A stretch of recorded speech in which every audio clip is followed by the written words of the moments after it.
तरी या बजेट मध्ये नेमकी काय वैशिष्ट्य दिसतात अशा पद्धतीचं? तर मला तर फार साधारणपणे शिक्षण, पर्यटन, शेतकरी, मत्स्य व्यवसाय, महिला, राज्यांना कर्ज देणं, दळणवळण सुधारणं, विमानाचं दळणवळण सुधारणं, रेल्वेचं दळणवळण सुधारणं, अशा अनेक गोष्टींवर जे आहे फोकस करण्यात आलेला आहे.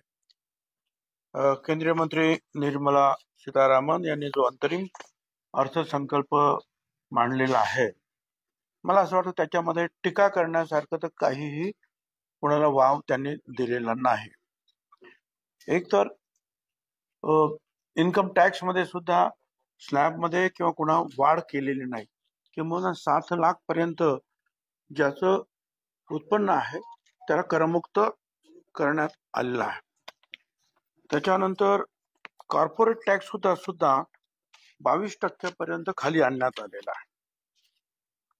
3 मोठे रेल्वे कॉरिडॉर्स निर्माण करणार आहेत आणि 517 नवीन विमान मार्ग जे आहेत सुरू करणार आहेत. त्यामध्ये निश्चितच आपल्याला सुद्धा राज्यामधले जे अनेक विमानतळावर जे आहे नवीन विमानं येतील. काही हजार नवीन विमानांची सुद्धा जे ऑर्डर देण्यात आलेले आहे. लहान लहान शहरांमध्ये सुद्धा मेट्रो आणण्याचा प्रयत्न जो आहे सरकार करत आहे, ही एक आनंदाची गोष्ट आहे. 3 कोटी महिलांना लखपती करण्याचा उद्देश आहे.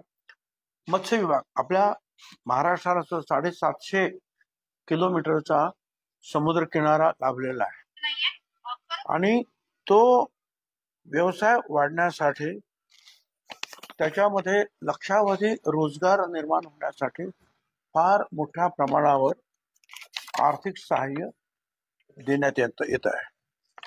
संरक्षणाकडे सुद्धा दुर्लक्ष केलेलं नाही. जवळजवळ 1000 फायटर विमानांचे जे आहे ते निर्माण म्हणजे मिळवणार आहेत, व्यवस्था करणार आहे. राज्यांना सुद्धा बिनव्याजी कर्ज जे आहे, या काही राज्यांना आवश्यकता वाटतेच आहे, 75,000 कोटी रुपये जवळजवळ बिनव्याजी कर्ज देत आहेत. 80 कोटी लोकांना मोफत धान्य देण्याचा कार्यक्रम सुद्धा त्यांनी जाहीर केलेला आहे आणि तो त्यातून सुद्धा गरिबांना धान्य मिळत राहणार आहे. फूड प्रोसेसिंग जे आहे ते वाढावं, याच्यासाठी सुद्धा या व्यवसायाला त्यांनी आर्थिक सहाय्य देऊ केलेलं आहे. 4 कोटी शेतकऱ्यांना पीक विमा अंतर्गत जो आहे फायदा देण्यासाठी ते काम करतात. शिक्षणाच्या बाबतीमध्ये 3000 ITI निर्माण करून 35 लाख तरुणांना त्यातून जे आहे हे व्यावसायिक शिक्षण जे आहे उपलब्ध करून देत आहेत. आणि प्रत्येक जिल्ह्यात मेडिकल कॉलेज करण्याचा त्यांनी जे ठरवलेला आहे, त्याचा सुद्धा उपयोग, कारण प्रत्येक मेडिकल कॉलेज बरोबर हॉस्पिटल सुद्धा येणार आहे पूर्णपणे, तर त्याचा सुद्धा उपयोग फार मोठ्या प्रमाणात होणार आहे.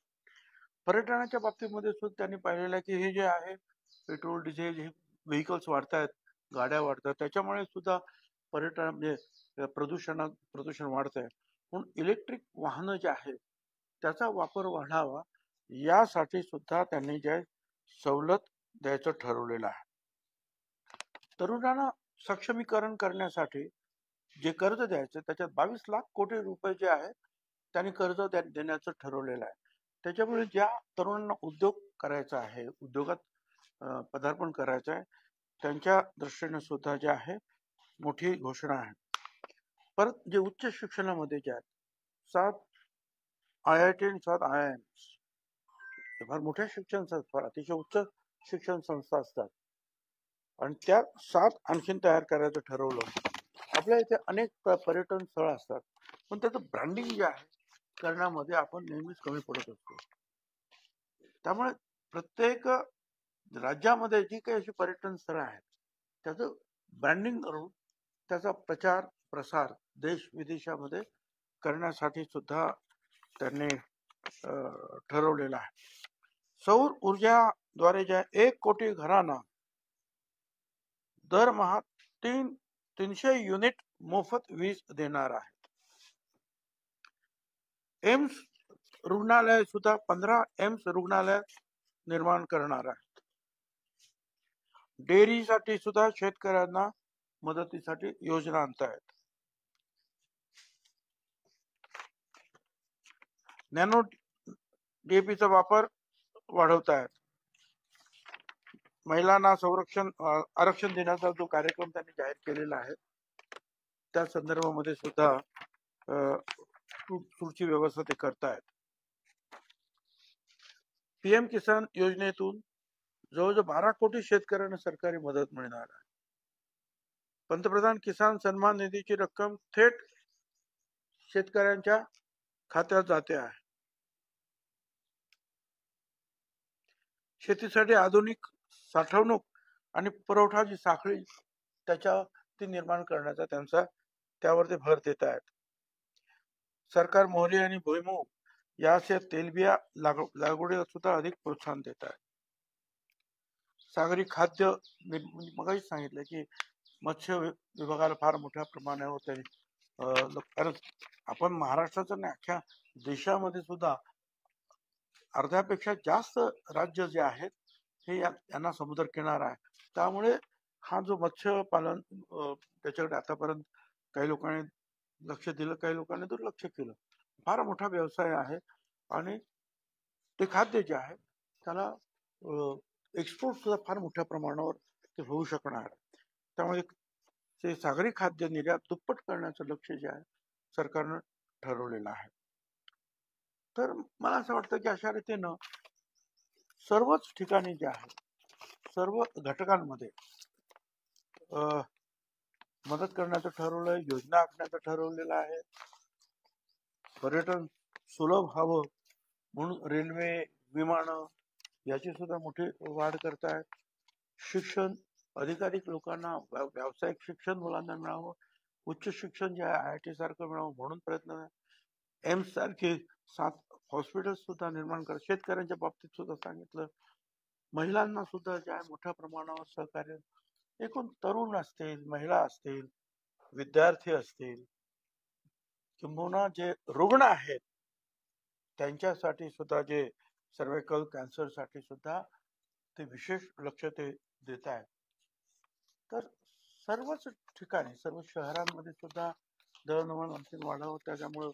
त्यासाठी मगाशी सांगितल्याप्रमाणे मेट्रोची लहान शहरामध्ये सुद्धा मेट्रो आणण्याचा त्यांचा प्रयत्न आहे. या सगळ्या योजना ज्या अतिशय चांगल्या आहेत याच्यामध्ये कुठे नाव ठेवावं असं काही वाटत नाही. आणि यातून जे आहे परत दुसरं त्यांनी કોઈ टॅक्स वाढवला नाही. किंवा 3% जे आहे उत्पन्न टॅक्स उत्पन्न वाढल्याचं काहीतरी निदर्शनास आलेलं, म्हणजे वाढलेलं उत्पन्न सुद्धा वाढत आहे आणि त्याप्रमाणे ते खर्च सुद्धा जास्तीत जास्त ह्या करतायत की जेणेकरून जे तरुण आहे, तरुणी आहे, भविष्यामध्ये जे आहेत चांगले व्यावसायिक निर्माण व्हावे, शिक्षण घेणारे मुलं मुली निर्माण व्हाव्या. या सगळ्या गोष्टीकडे फार चांगल्या बारकाईने पाहिलेलं आहे असं मला वाटतं.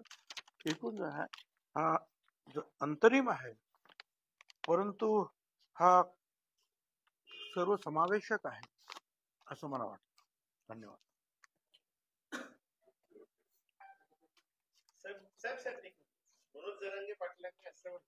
काय आता हे तुमचं बाकीच चाललेलं आहे ना, तर मनोज जरांगे कुठे काय